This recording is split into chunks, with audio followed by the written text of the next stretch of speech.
예수님께서 십자가에 죽으시고 사흘이 지났습니다. 그리고 오늘 1절에 안식 후 첫날이라고 기록하고 있죠. 안식일 다음 날이라는 의미입니다. 오늘날로 하면 주일이 되는 거고요.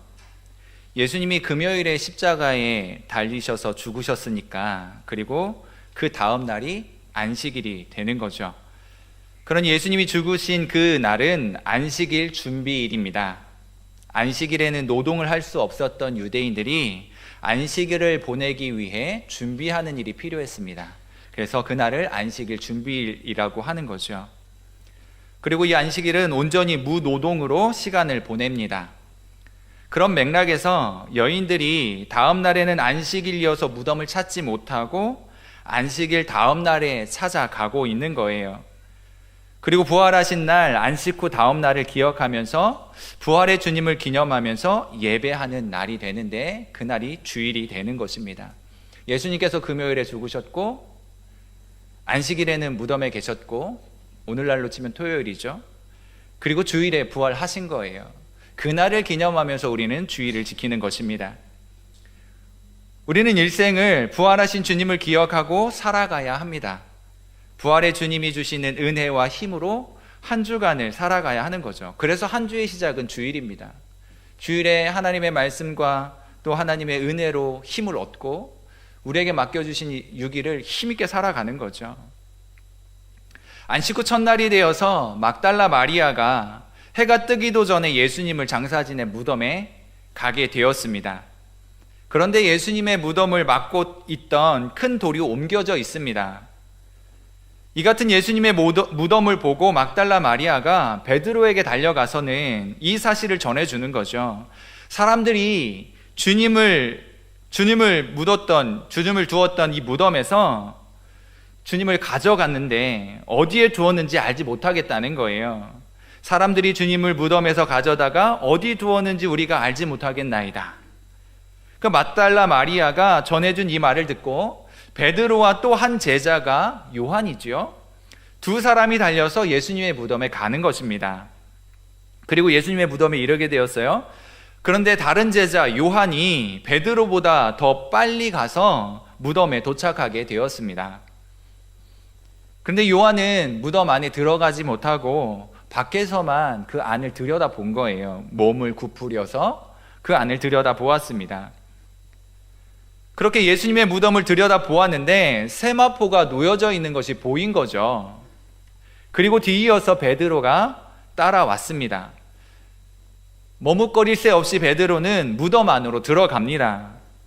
오늘날 우리들의 무덤하고는 좀 다르니까요.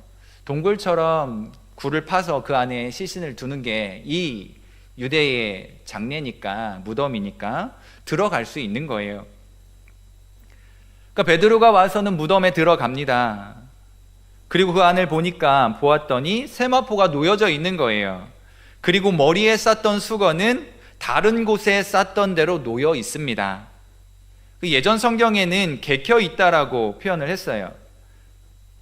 근데 오늘 우리가 보고 있는 개역 개정판에는 쌌던 대로 놓여 있다라고 기록하고 있습니다.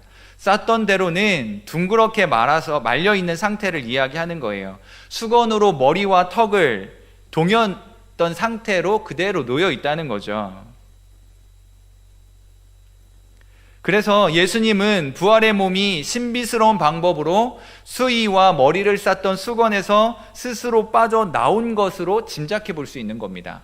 누가 임의로 풀어낸 것이 아니라 스스로 거기에서부터 빠져나온 거죠. 수의와 머리를 동여 맸던 수건에서 빠져나온 거예요. 종교 지도자들과 군인들이 거짓 소문을 내기를 제자들이 밤에 와서 시신을 훔쳐갔다라고 그렇게 말해라라고 군인들에게 시켰습니다. 그렇게 거짓 소문을 낸 거죠. 훔쳐가는데 그렇게 수의를 잘 개켜 놓을 수가 있겠습니까? 훔쳐갔는데 수건을 일일이 벗겨내지 않고 훔쳐갈 수 있겠습니까? 급한데 훔쳐가는데 잘 벗겨서 한 켠에 잘 개켜놓고 머리에 수건은 잘 풀어가지고 그렇게 놓고 가지 않는 거죠. 설령 벗겨서 갔다고 해도 그것을 잘 정리해 놓고 가지는 않을 것입니다. 특히나 세마포와 머리를 쌌던 수건을 벗겨냈다고 해도 곤충이 허물을 벗듯이 그냥 그대로 그 상태에서 몸만 싹 빠져나오게끔 그렇게 다시 만들어 놓고 가지는 않는다는 거죠. 이런 장면을 베드로가 무덤으로 사용했던 동굴에 들어와서는 보았던 것입니다. 그리고 요한이라고 짐작되는 다른 제자도 베드로의 뒤를 따라서 무덤 안으로 들어갔고 그 무덤 안의 상황을 모두 보았습니다. 그리고 8절은 보고 믿더라, 보고 믿더라 이렇게 기록하고 있습니다. 이것이 오늘 본문입니다. 오늘 본문에 반복해서 나오는 단어가 있습니다. 혹시 보여지시나요? 보다라는 단어입니다. 5절에 보았으나, 6절에 보니, 8절에 보고. 그런데 이 세 개의 보다라는 단어가 각각 다른 용법으로 사용되고 있는 것을 볼 수가 있어요. 먼저 5절에는 무덤에 먼저 도착했던 사람은 다른 제자 요한으로 짐작이 됩니다. 요한이 몸을 굽으려서 안을 들여다 보았는데 세마포를 보았습니다. 예수님의 수의를 본 거지요. 여기에서 보다로 번역된 이 단어는 블레포라고 하는 단어인데 이 단어는 단순히 어떤 형상이 보여지는 거예요.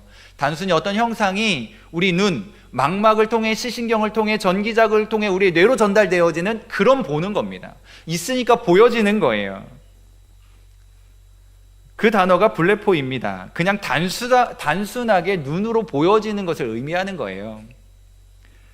그런데 6절에 베드로가 무덤에 들어가서 세마포를 보았다고 합니다. 거기에서 보다라고 하는 단어는 데오레오라고 하는 이 말인데 이 말은 뚫어지게 쳐다보다, 갸우뚱거리며 쳐다보다, 주의 깊게 관찰하다 라고 하는 의미가 있습니다. 그냥 보이는 것을 보는 것이 아니라 멍하고 쳐다보는 것이 아니라 왜 주님의 수의가 저렇게 가지런히 제자리에 놓여 있지? 누군가 수의를 풀고 시체를 가져간 것이라면 그 긴박한 상황에 수의와 수건을 저렇게 가지런히 원래 있던 자리에 개켜 올려놓고 가지는 않을 텐데 왜 저 수의는 저렇게 놓여져 있는 것일까? 그런 마음으로 주의 깊게 보았다는 거예요. 아, 신기한데 무슨 일이 일어난 거지? 라는 마음으로 보았다는 겁니다. 생각을 가지고 본 거예요. 멍하고 본 게 아닙니다. 그리고 8절에 뒤늦게 무덤으로 들어온 요한이 무덤의 상황을 보았습니다. 거기에서 보다라는 말이 나오는데 베드로를 뒤따라 들어간 요한이 예수님의 수의를 보았지요. 그리고 머리를 동였던 수건을 보았습니다. 여기에서 보다라는 말은 오라오라는 말인데 이 말은 보기는 보는 것인데 이해심을 가지고 보는 거예요. 먼저 보았던 데오레오가 이상하다, 무슨 일이 일어난 거지? 라는 생각을 가지고 보았다고 한다면 여기서 말하는 오라오는 이해를 가지고 그 의미를 알게 되면서 보았다는 말이에요. 그러니까 보기는 보는데 멍하니 본 것도 아니고 이상하다 이런 생각을 가지고 본 것도 아니라 아하 그렇구나 라고 하는 것을 이해하고 보았다는 말이에요. 8절의 의미가 그런 의미로 사용되어진 것입니다. 그러니까 우리가 예수님을 보고 하나님을 보았다라고 하는 말이 무엇입니까? 예수님을 보았다, 하나님을 보았다라고 하는 말이 무슨 의미입니까? 블레포는 아니죠. 우리의 눈, 시신경을 통해서 전달되어지는 그런 보는 것이 아닙니다.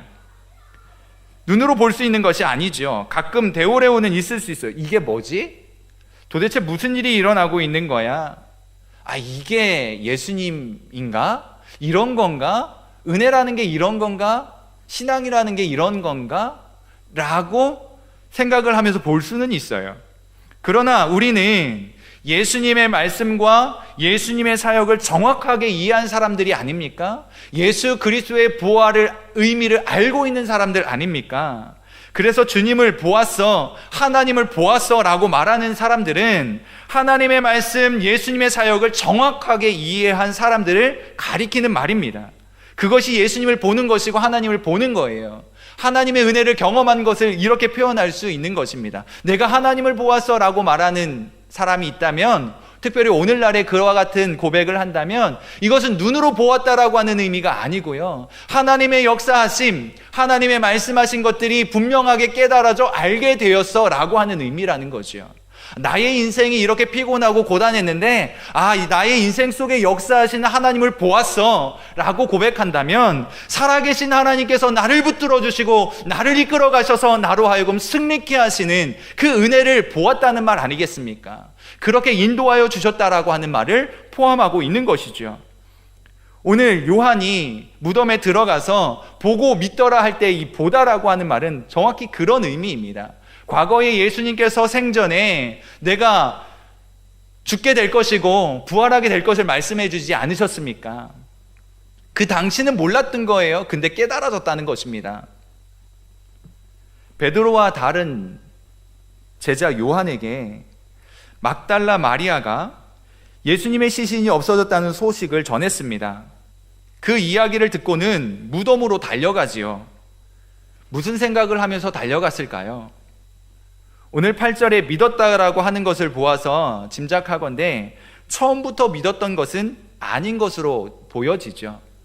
예수님의 무덤에 가서 보고 비로소 믿었다라고 말하니 지금 이 소식을 듣고 무덤까지 달려가는 동안엔 그 믿음을 가지고 달려간 것은 아니라고 생각해 볼 수 있습니다. 9절 말씀은 아직 부활에 대하여 알지 못하였다라는 말씀으로 보아 이미 여러 번 주님이 부활하실 것을 말씀하셨는데도 아직 이들은 알지 못하고 있었던 것으로 보여집니다. 깨닫지 못하고 있었다라고 하는 것입니다. 예수님의 시체가 없어졌다는 것도 믿을 수 없었고, 예수님이 부활하셨다는 소식은 더더욱 깨닫지 못하고 있는 상태로 그저 막달라 마리아와 여인들이 전해주는 소식을 듣고 달려가고 있는 중인 거예요. 이 소식이 너무나도 황당하고 이해가 되지 않는 마음으로 무작정 뛰어간 것으로 보여지는 거예요. 도대체 무슨 일이 일어나고 있는 거야? 라고 하는 심정으로 달려간 것입니다. 가서 보니까 예수님의 시체가 없는 거예요. 정말이네. 도대체 어떻게 된 일인가? 라고 생각을 하게 되었던 거죠. 그 무덤에 가서 보고 나서야 그 상황이 이해가 된 거예요. 그 의미를 깨닫게 되었다는 것입니다. 그것이 바로 오늘 오라오라고 말하는 단어의 의미예요. 그간에 예수님께서 들려주셨던 말씀들이 이제야 깨달아지는구나, 이것이구나 라고 하는 생각들을 가지고 보았다라고 하는 거죠. 오늘 우리는 무엇을 보아야 하는 사람들일까요? 오늘은 부활주일입니다. 2000년 전에 제자들과 무리들은 초림의 주님을 만났습니다. 우리는 초림의 주님을 볼 수도 없고 볼 필요도 없어요. 우리는 이미 죽으셨다가 부활하신 부활의 주님을 보았습니다. 그리고 보아야 합니다. 예수님의 고난과 십자가의 죽으심 그리고 부활을 보아야 하는 것입니다. 부활의 아침에 예수님의 제자들은 부활을 깨닫지 못했습니다. 알지 못했습니다. 그러나 주님은 부활하셨습니다. 제자들은 빈 무덤을 볼 수밖에 없었지요. 제자들이 무슨 일인가 하고 뛰어갔던 무덤은 빈 무덤이었습니다. 그러나 우리는 빈 무덤만 보는 것이 아닙니다. 다시 살아나셔서 아직도 살아계신 부활의 주님을 볼 수 있어야 하는 거예요. 지금도 살아서 역사하고 계시고 나와 함께하여 주시는 부활하신 살아계신 하나님, 그 예수님을 볼 수 있어야 하는 것입니다. 바로 이것이었구나, 이것을 의미하는 것이었구나라고 하는 이해와 깨달음을 가지고 부활의 주님을 대할 수 있어야 하는 거죠. 그러면 오늘날에는 어떻게 예수님을 볼 수 있나요? 예수님을 보아야 예수님을 이해하고 또 하나님을 볼 수 있게 되지 않겠습니까? 어떻게 예수님을 볼 수 있게 될까요?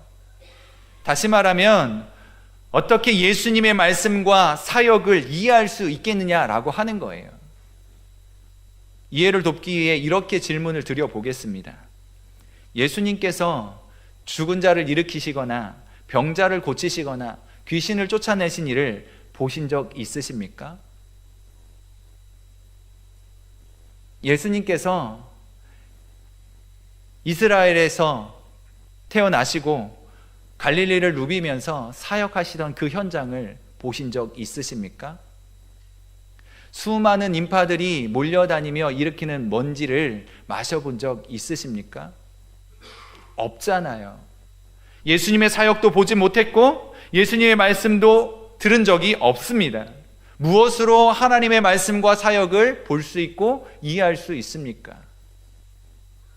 우리는 예수님의 말씀과 그 사역을 우리에게 들려주신 하나님의 말씀을 통하여 볼 수 있습니다.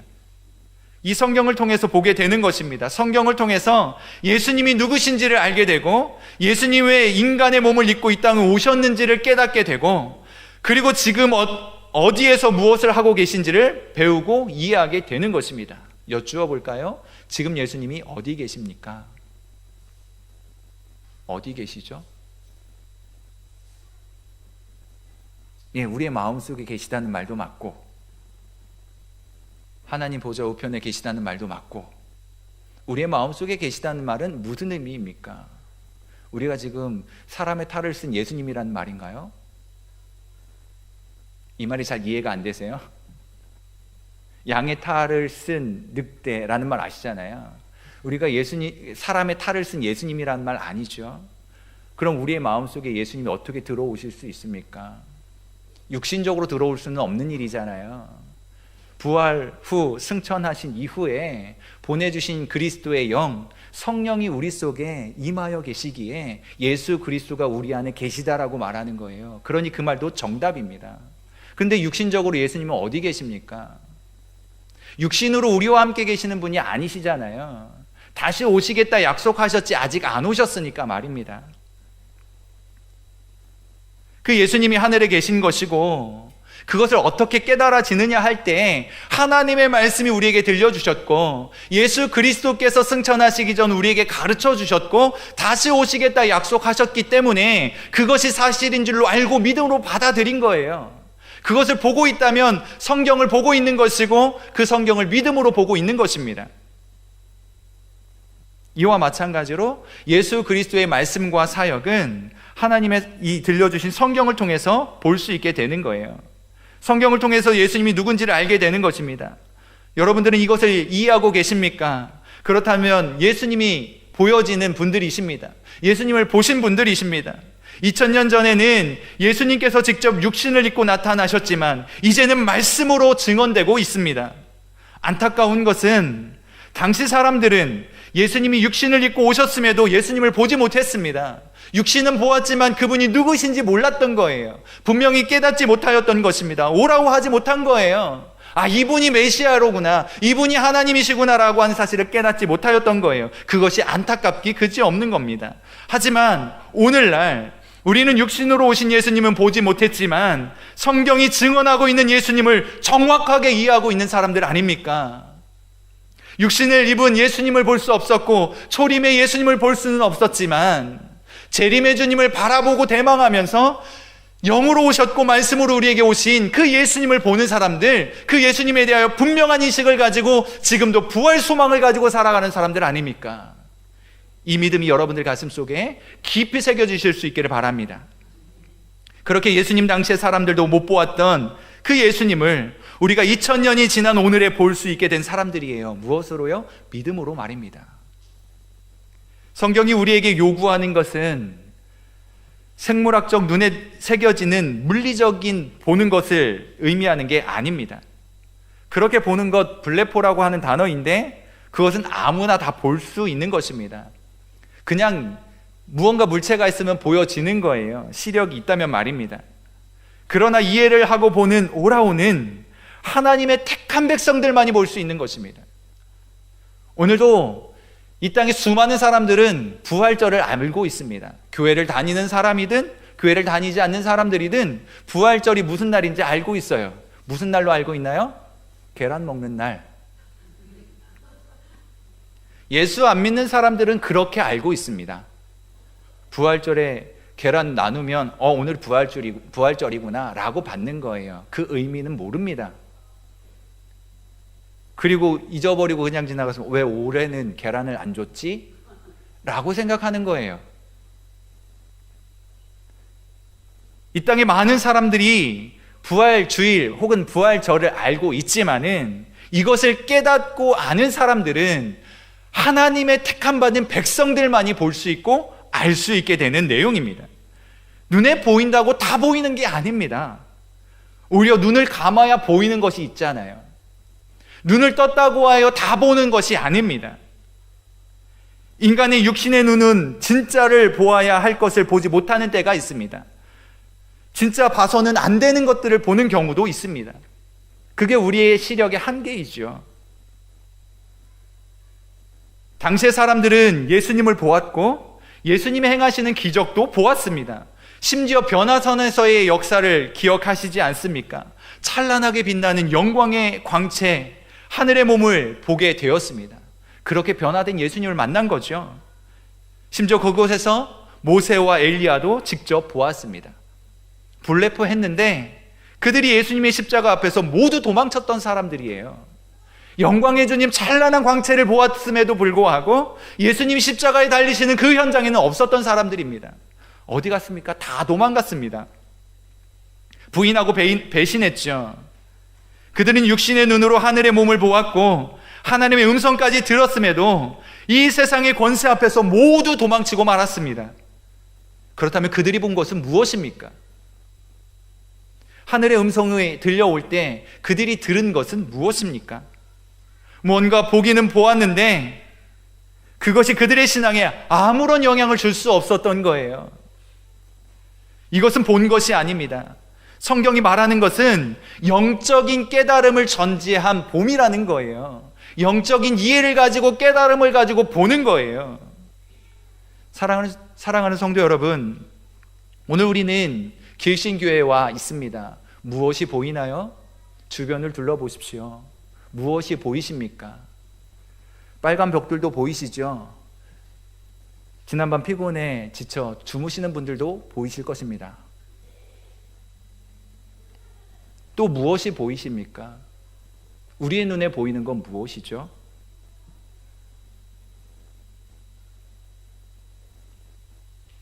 (22년) 동안 여기 길신교회는 이 건물을 유지한 채 있었습니다. 물론 중간에 증축을 하거나 리모델링을 했겠죠. 하자 보수도 했을 것입니다. 그러나 1997년에 지어지고 이때까지 이 자리를 지키고 있습니다.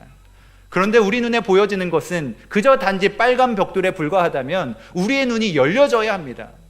우리의 눈에 보여지는 것은 무엇입니까?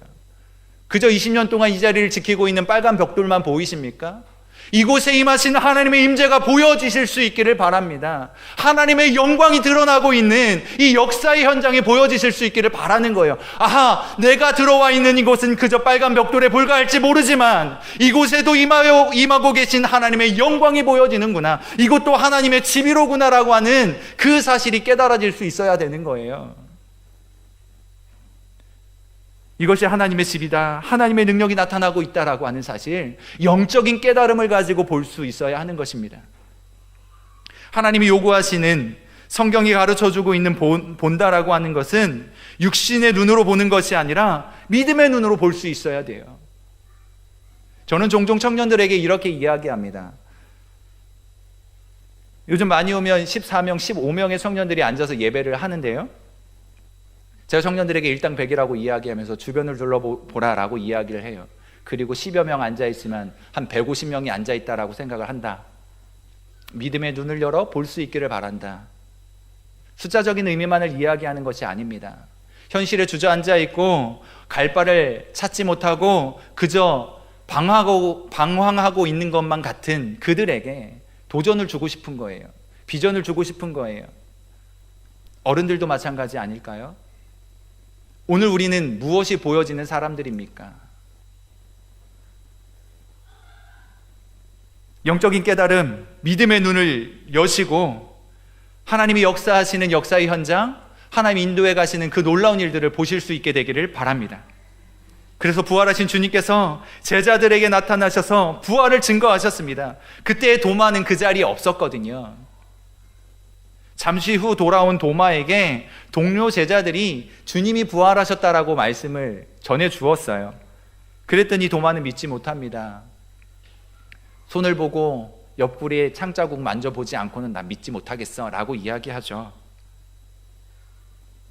그리고는 잠시 후에 주님이 나타나셔서 도마를 만나 주십니다. 자, 보아라. 자, 만져보아라.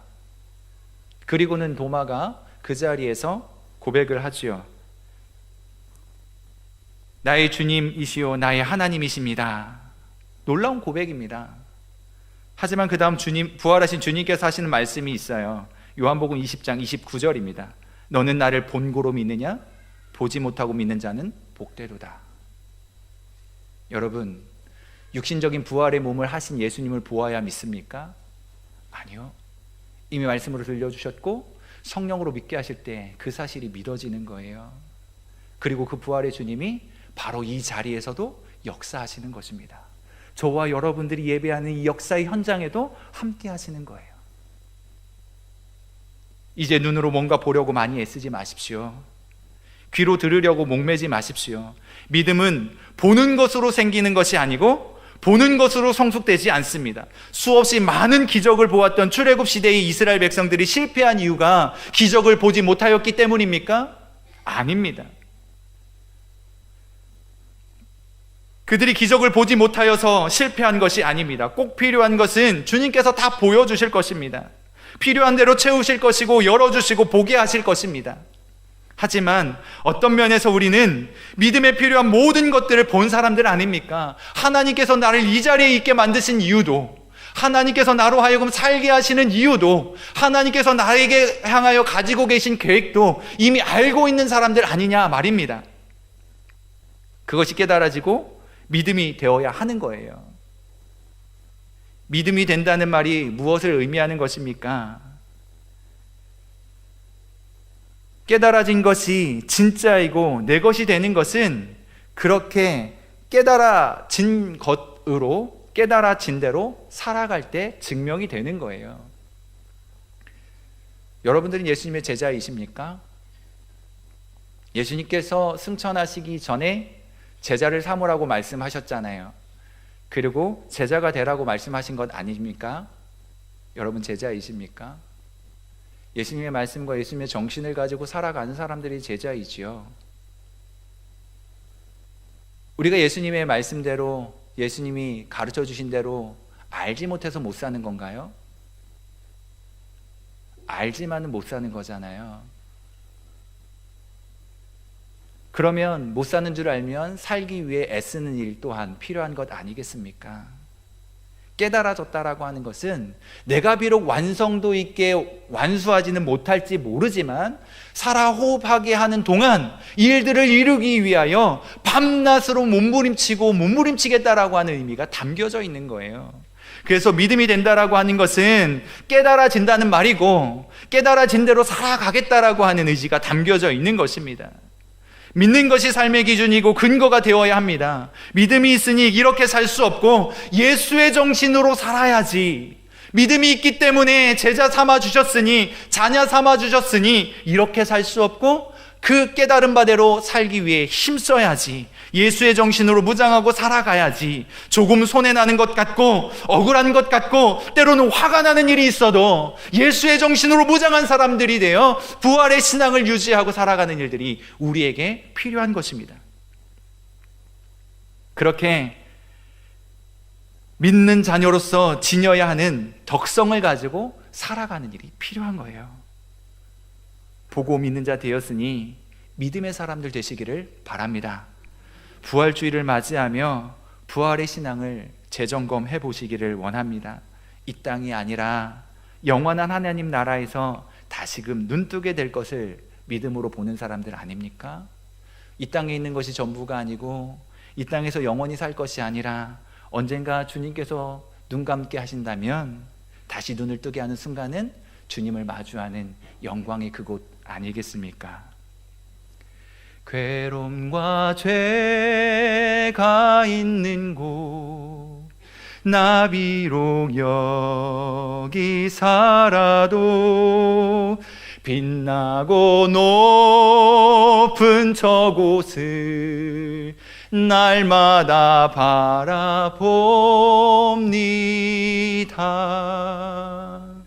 그 믿음 가지고 살아가는 거잖아요.